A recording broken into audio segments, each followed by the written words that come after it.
ఈ దినవాక్య ధ్యానాంశం. ఉందా నీలో కృతజ్ఞత?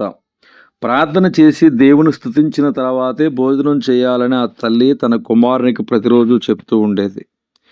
కానీ ఆ కుమారుడు మాత్రం తన తల్లి చెబుతున్న మాటను పట్టించుకునేవాడు కాదు. భోజనం బల యొద్దకు రాగానే అతురతగా తినేస్తూ ఉండేవాడు. ఒకరోజు ఒక బిచ్చగాడమ్మ కొంచెం అన్నం ఉంటే పెట్టండి అమ్మ అని కేకలు వేస్తూ ఉండగా ఆ తల్లి భోజనం బల యొద్ద నుండి లేచి ఆ బిచ్చగాడిని తీసుకుని వచ్చి తన కుమారుని ప్రక్కన కూర్చోబెట్టి అతనికి కూడా భోజనం వడ్డించింది. ఆకలితో ఉన్న ఆ బిచ్చగాడు తనకు పెట్టిన ఆహారాన్ని గబగబా తినేసి చేతులు కడుక్కొని మూతి తుడుచుకుంటూ మౌనంగా వెళ్ళిపోయాడు.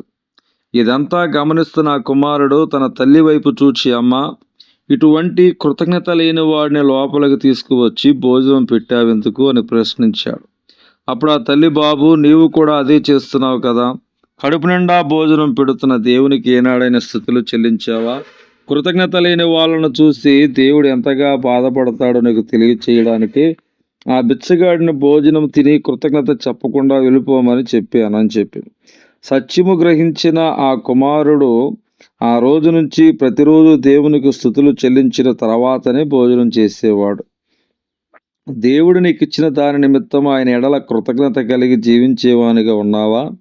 ఒకసారి ఆలోచించు. ఆయన సెలవులేక భోజనము చేసి సంతోషించట ఎవరికి సాధ్యం అని దేవుని వాక్యం సెలవిస్తుంది. ప్రసంగి గ్రంథం 2వ అధ్యాయము 25వ వచనంలో చెప్పబడుతుంది.